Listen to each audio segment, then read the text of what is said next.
Olá, você que acompanha meu canal, estou eu aqui, professor Renato Jardim Parducci, para mais um conteúdo sobre tecnologia da informação. Hoje, para conversar um pouquinho com você sobre DevOps, a abordagem de desenvolvimento de soluções de tecnologia que dominou o mercado. Vamos conhecer um pouquinho mais sobre a abordagem DevOps. O DevOps ele surgiu para acomodar, vamos dizer assim, a produção de software para a nova realidade do ser humano, né? Uma realidade de mudanças frenéticas, mudanças de hábitos, de vida e de consumo, e que impulsionam, né, mudanças em negócios de uma forma muito intensa, muito frequente. Toda essa agilidade da necessidade humana, né, em prover soluções para a necessidade humana, ela tem que ser acompanhada nos métodos de produção que a gente utiliza para soluções de tecnologia. Então, não adianta eu ter uma criatividade enorme na idealização de novas demandas de negócio e novas demandas de soluções para as pessoas, né, no seu dia a dia, se a gente não consegue desenvolver e entregar essa solução no mesmo ritmo que a gente imagina elas, não é isso? Daí então surge a abordagem DevOps. Ela vem trazer uma série de propostas de pensamento, práticas e por trás disso, claro, surgem as ferramentas para que a gente possa, então, a partir de uma concepção de uma solução, rapidamente desenvolver o planejamento do produto, do projeto desse produto, com todas as etapas de manufatura, vamos dizer assim, conseguir então validar esse produto antes do lançamento e entregar esse produto para uso de forma muito rápida, de maneira que a gente possa não perder o timing do mercado. Então, vamos conhecer um pouquinho mais sobre essa abordagem. Eu preparei aqui alguns slides para acompanhar a minha fala. Muito bem. Primeiramente, então, o DevOps é um paradigma. Paradigma é uma forma de pensar, né? Um paradigma é uma forma de pensar. Então, ele não é uma profissão, ele não é um profissional, ele não é um ambiente, ele não é uma técnica de programação. É uma maneira de pensar o desenvolvimento de soluções de tecnologia. E nesse pensamento, o grande objetivo é que a gente integre as diversas áreas do conhecimento de tecnologia, os diversos profissionais e competências e suas ferramentas, seus recursos, para que a gente possa, junto, desenvolver uma solução inteligente, que já desde o seu início é projetada de uma maneira muito robusta, muito correta, de forma que a gente consiga percorrer um processo depois de qualificação e liberação bastante rápido. Então a gente vai integrar tanto as competências e atividades dos desenvolvedores de software, dos administradores de ambiente de infraestrutura, das pessoas envolvidas com segurança da informação, dos administradores, arquitetos, engenheiros de dados. Nós vamos unir então as competências de TI para que a gente possa desenvolver rapidamente e consistentemente uma solução para o negócio. E para a gente ter agilidade, claro, a gente precisa ter o máximo possível de automação. Então, reduzir as atividades manuais e trazer mais e mais robôs para realizarem as mais diversas atividades do projeto de TI, tanto melhor a gente então reduz o tempo de fluxo de desenvolvimento e mais, né? Aquilo que é feito por um robô, se o robô, claro, estiver estável, né? Ele vai produzir coisas sem falhas que o ser humano comumente acaba incorrendo quando está desenvolvendo alguma coisa de forma manual, por uma desatenção, por um descuido, né? O ser humano muitas vezes vai errar numa programação, num teste, numa operação de entrega de software para um usuário final ou para uma empresa, né? Então, a gente com a automação evita todo esse tipo de problema. Então, resumindo, o DevOps vai buscar a otimização do ciclo de desenvolvimento e entrega, e para isso ele vai passar por muita automação e obrigar a equipe a trabalhar com muita integração e comunicação intensa. Muito bem, a gente ouve outras palavras ou termos muito parecidos com DevOps. A gente já, muitos de vocês já devem ter escutado, que é a Ops, SecOps, InfraOps, né, MLOps, DataOps. que são esses ops, né?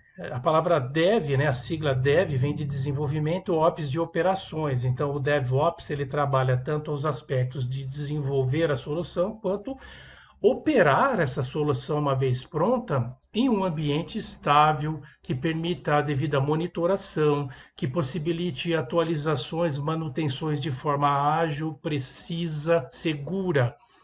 Quando a gente fala em QA, SEC, Data, ML e InfraOps, são subdivisões que estão contidas dentro da proposta do paradigma DevOps. Não são coisas diferentes. O DevOps muitas vezes é um termo usado com foco muito no desenvolvedor do software. Então, o pessoal acabou criando outras siglas aí para enfatizar a importância, a presença de outras competências dentro do DevOps. Que a Ops é toda a parte ligada à otimização do processo de qualificação do software, que envolve os testes, né? Testes unitários, testes de integração de componentes de solução, testes de sistema completo operando, testes de homologação com o usuário final.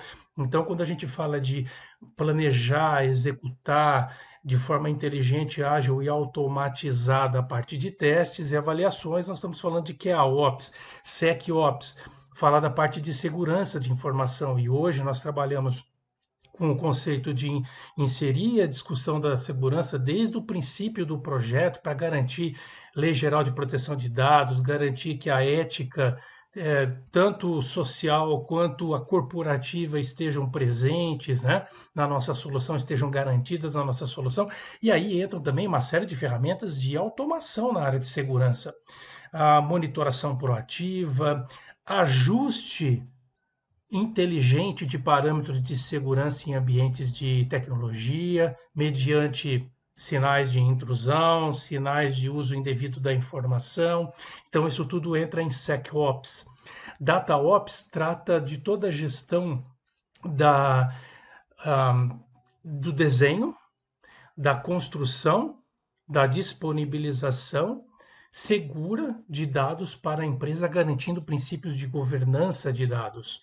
Então, aí toda a gestão do pipeline de dados, desde a sua ingestão, seu processamento, sua guarda, sua distribuição, tudo isso entra dentro de DataOps. MLOps é a parte de Machine Learning, a parte que vai envolver inteligência artificial, aprendizado de máquina, e daí também vai uma série de práticas para a gente garantir também, né, segurança, governança, agilidade, sim, nesse processo de aprendizado de máquina, mas garantindo todos os princípios de legalidade, de ética. E na InfraOps, a parte de gerenciamento de infraestrutura. Então, infraestrutura sob demanda, a gente trabalhar com máquinas virtuais, a gente trabalhar com containers, né? Então a gente trabalhar com uma série de recursos que possibilitem que você configure o seu ambiente de infraestrutura de uma maneira bastante rápida para você provisionar para um software que está sendo desenvolvido e precisa ser entregue com agilidade. Então, antes desses princípios do DevOps tomarem o mercado, a gente tinha uma dissociação muito grande das atividades do desenvolvedor, do administrador de dados, do administrador de infraestrutura, do oficial de segurança. Então, era comum você terminar um projeto de software para depois ir discutir qual é a infraestrutura que você precisa para executar ele em ambiente produtivo para o teu usuário. Era muito comum você terminar o desenvolvimento de um software ou estar quase terminando o desenvolvimento de software para envolver um oficial de segurança para discutir os aspectos de segurança do ambiente. Eu mesmo já vivi situações de projetos que foram paralisados e até cancelados por causa dessas discussões, porque os custos de infraestrutura, de segurança, eles podem ser lá na frente até maiores do que o próprio custo que foi de desenvolvimento do software. Então, se a gente não trabalha todas essas perspectivas em harmonia, o seu projeto tende ao fracasso. Olhando um pouquinho mais detalhadamente aí o escopo das ações, né, de quem trabalha com DevOps, o que a gente foca, o que a gente produz no nosso dia a dia, né? O que a gente utiliza no nosso dia a dia. Então, primeiro, a gente trabalha com uma arquitetura compartilhada de produto. Então, a gente vai trabalhar uma visão completa de solução. amarrando a estratégia de negócio, amarrando uma visão de software lá de requisitos. A gente vai amarrar também uma visão de processo de negócio que está envolvida com essa solução, qual é a transformação que a gente vai promover nesse processo de negócio na empresa. O que a gente vai ter que construir em termos de componentes de software, trazer uma visão de componentes de software, de arquitetura de componentes, e aí tem as diversas estratégias de arquitetura, né? Microserviços, um client server, uma arquitetura MVC, 3 camadas, uma arquitetura hexagonal, aí vai, né? Então você já vai desenhar essa arquitetura integrada com a visão de requerimento e processos de negócio que você quer atender, dependendo do que você quer realizar, uma arquitetura cabe melhor ou pior em cada situação, e depois vem a arquitetura de infraestrutura, toda integrada numa única visão, trazendo uma visão de solução completa ou de produto final para o seu cliente, envolvendo as diversas competências e áreas do conhecimento de TI. Aí nós temos o gerenciamento compartilhado do projeto, o gerenciamento ágil. Então é você aproveitar todo aquele teu desenho de arquitetura e traduzir aquilo num plano de projeto orientado por produto. Então, dentro do DevOps, o nosso plano de projeto é orientado por produto. Eu tenho uma visão dentro do meu plano de projeto de entrega de produto, né? Então, a gente vai trabalhar isso com métodos ágeis, como um Scrum, com ferramentas apropriadas, fazer um gerenciamento em que toda a equipe envolvida no projeto é responsável por esse plano de projeto, pela execução dele e pelo sucesso. Então, a gente não vai responsabilizar um gerente de projeto por esse projeto, pelo sucesso ou insucesso. Nós vamos responsabilizar todos da equipe. Então, é cada um dentro da sua atividade com a responsabilidade de cumprimento de prazo, cumprimento de custos. É um conceito bastante diferente. E aí eu vou ter uso de ferramentas para gerenciar todo o conteúdo, arquivos, fontes, dados do projeto, de maneira que eu possa efetivamente compartilhar conhecimento dentro da minha equipe, colaborar e usar bastante ferramentas de trabalho à distância, né? Trabalho colaborativo à distância e comunicação à distância, de maneira que a gente seja bastante instantâneo na comunicação das necessidades, das decisões, que a gente possa realizar reuniões de deliberação ou de trabalho conjunto, os workshops, né? De forma bastante rápida. Comunicação intensa entre todas as partes envolvidas, o planejamento e gerenciamento ágil que eu comentei há pouco, a automação da programação, dos testes e da entrega do software.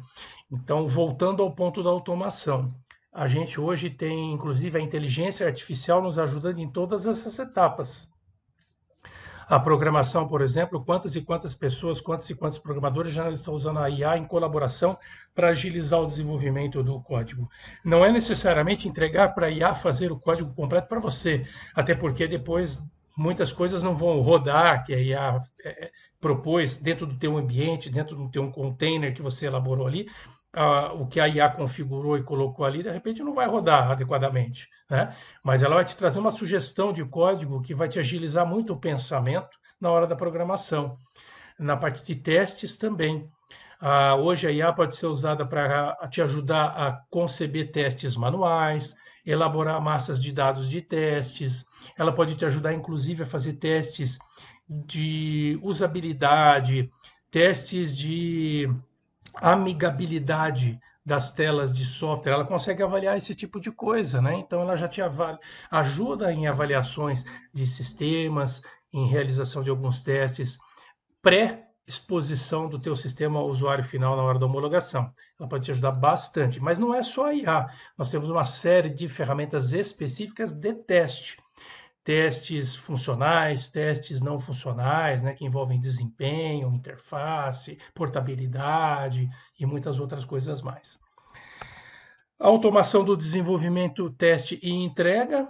Então, do desenvolvimento eu já comentei, né, de software, mas agora nós estamos falando de dados. Então, quando eu falo de dados, mesma coisa, tanto a inteligência artificial quanto ferramentas de automação, que podem se basear, inclusive, em desenhos de arquitetura, em protótipos que você fez, e podem acelerar a construção de bases de dados, né? A validação de SQLs, né? Programas de consulta, programas de inserção, de atualização de dados, ou até ajudar você a construir essas aplicações, né, Store Procedures, programações que acontecem dentro do banco de dados, e a parte de deploy de dados também. Nós temos ferramentas de administração do processo de qualificação, avaliar se os dados têm qualidade, se os dados estão sujos, se os dados estão incompletos, incorretos, etc.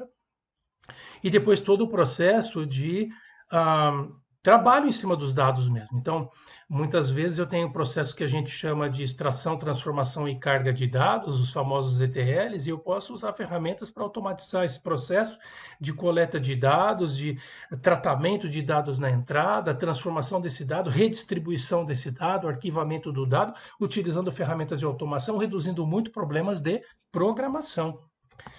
A gente tem também a entrega continuada, né? E a integração continuada de soluções. O que é isso?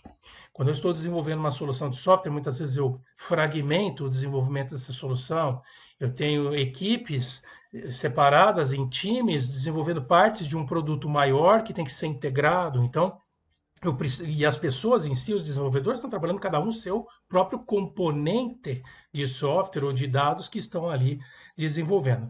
E a gente precisa, na medida em que cada desenvolvedor vai liberando, né, aquilo que desenvolveu, garantir uma validação de integração, que aquilo que ele desenvolveu realmente funcione de forma harmoniosa, sem falhas, com o restante da solução que já foi desenvolvida. Então, de novo, a gestão de repositórios integrados, a gestão de um pipeline da produção do software e das estruturas de dados, e daí você aplicar técnicas e ferramentas de testes e qualificação em cima de um repositório que tem todos os componentes lá na versão última, correta, para serem validados. Tudo isso aí está envolvido com gestão da integração.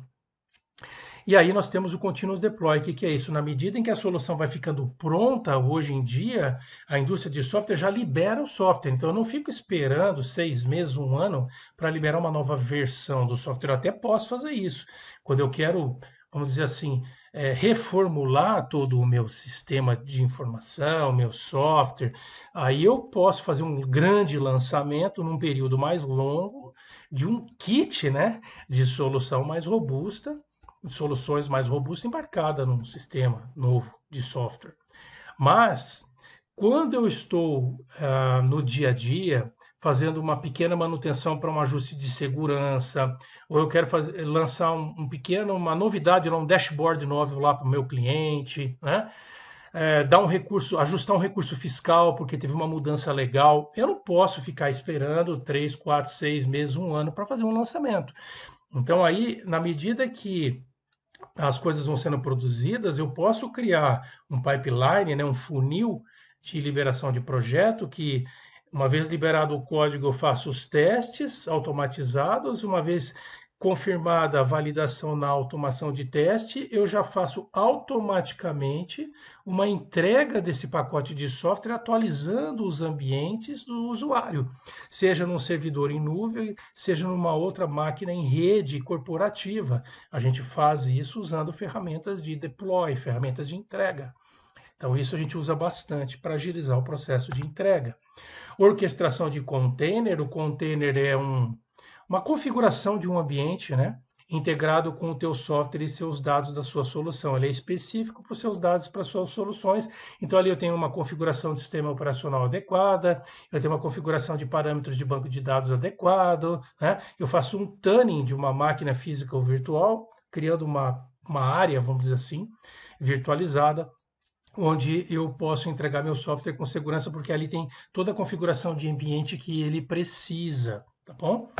E aí eu vou orquestrar esses diversos containers, essas diversas áreas que eu tenho de configuração das diversas soluções da minha empresa através de softwares de orquestração, de gestão de jobs, né, gestão de tarefas e de diversos containers para fazer a integração de fluxos de processamento de dados em diversos desses containers que, de repente, precisam trocar algum tipo de conteúdo entre si. Aí eu tenho a infraestrutura as Code on Demand, né? Que é isso aí? É você poder criar lá um script, né? Uma configuração, como se fosse uma programaçãozinha do ambiente que você quer. E aí, de forma virtualizada, você tem a geração desse ambiente. Então, eu pego um computador lá e eu falo, olha, eu preciso de um ambiente aqui com tanto de memória RAM, com tanto de armazenamento em massa, eu preciso de 2 processadores para mim com tal velocidade, tal capacidade de processamento, e aí você virtualiza, né? Você cria quase que instantaneamente esse ambiente para você dentro de uma máquina física. Claro que a máquina física tem que ter capacidade para poder atender essa configuração de virtualização que você pede. Mas com os data centers, que em geral trabalham de forma antecipada, ou seja, eles criam a capacidade e depois vendem, a gente consegue ter uma agilidade bastante grande para configurar essas infraestruturas sob demanda, porque a infrafísica que está lá no data center é maior do que basta eu solicitar e pagar, claro, por aquilo que eu quero utilizar. O gerenciamento de resultados com métricas também é fundamental. Então, toda essa agilização, ela pode trazer para você um grande problema, porque agilização não é bagunça. Então, eu preciso agilizar, mas eu não posso ter pressa e entregar alguma coisa sem cumprir todas as etapas que o DevOps pede. Daí eu preciso gerenciar os resultados daquilo que eu faço e os resultados do cumprimento de cada atividade, de cada etapa prevista dentro do DevOps. Então, quanto eu planejei de teste, quanto eu realizei de teste, o que passou, o que não passou nos testes, quantos deploys eu fiz, né? Fiz algum deploy de alguma coisa que não tinha sido completamente testada, tá? Então, eu tenho uma série de indicadores que eu posso ter de desempenho para acompanhar aquilo que eu vou fazendo no ambiente de produção de soluções tecnológicas e após liberada. Então, dentro do ambiente de infraestrutura definitiva, também saber, olha, o usuário está usando a solução que eu entreguei, a performance que eu previ está dentro daquilo que está sendo realizado atualmente. Então, gerenciar com métricas traz transparência para a companhia, garante a governança e, uma vez fazendo isso, você ganha credibilidade para fazer novos projetos dentro da empresa. Porque a empresa passa a acreditar naquilo que você propõe, naquilo que você entrega, porque está tudo sendo monitorado e reportado através de métricas. Automação da auditoria e ajuste da segurança. Segurança é uma coisa muito interativa e tem que ser proativa, né? Na maioria das vezes acaba acontecendo uma reação, acontece alguma tentativa, né, de ilegalidade e a segurança reage com uma política e com uma configuração adequada. Mas por mais que seja reativa e não se consiga fazer alguma coisa proativa, em algumas situações, essa reação tem que ser muito rápida. E daí a automação é muito importante, da auditoria e da reconfiguração de ambiente. Então você tem ambientes de detecção de intrusão, né, de uso indevido, acesso indevido, e você rapidamente, o próprio software tomar uma decisão, bloquear um acesso, né? Gerar um thread lá, gerar um alerta para um oficial de segurança, criar lá uma blacklist, né? Uma lista negra de ações que estão acontecendo dentro do ambiente de tecnologia para depois haver uma punição, uma reação da empresa em relação àquele tipo de tentativa de uso de dados e acesso a sistemas. Toda essa automação é muito importante. E a automação da monitoração da infraestrutura e do provimento proativo. Então, aí a gente avaliar como é que está o nosso ambiente de infraestrutura, avaliar falhas nesse ambiente de infraestrutura, avaliar se todas as operações do dia a dia, os processos de rotina do data center estão sendo cumpridos, os backups estão sendo realizados, os testes de recuperação de backups estão sendo feitos, taxa de sucesso de tudo isso. Então, tem uma série de detalhes relacionados à operação do data center que também precisam ser monitorados e acompanhados para que a gente não entre numa situação de colapso. Porque você prevê e provê uma infraestrutura inicial para o teu sistema, só que com a evolução do uso dessa sua solução no mercado ou na tua empresa, você pode ter um crescimento de consumo. Então, poxa, eu tenho limpeza de dados, as limpezas de dados estão sendo feitas nos períodos certos. Se você não tem essa administração de todas essas políticas em cima do ambiente de infraestrutura, e não tem a confirmação de que as ações estão sendo feitas com sucesso, você terá com certeza um colapso dessa infraestrutura, um esgotamento da capacidade em algum horizonte de tempo futuro. No meu canal você vai encontrar uma série de conteúdos sobre DevOps, planejamento, gerenciamento de conteúdo, a parte toda de qualificação de software, tá? Assuntos gerenciais, arquitetura integrada. Então, fica aqui meu convite. Mantenha-se ligado. E obrigado.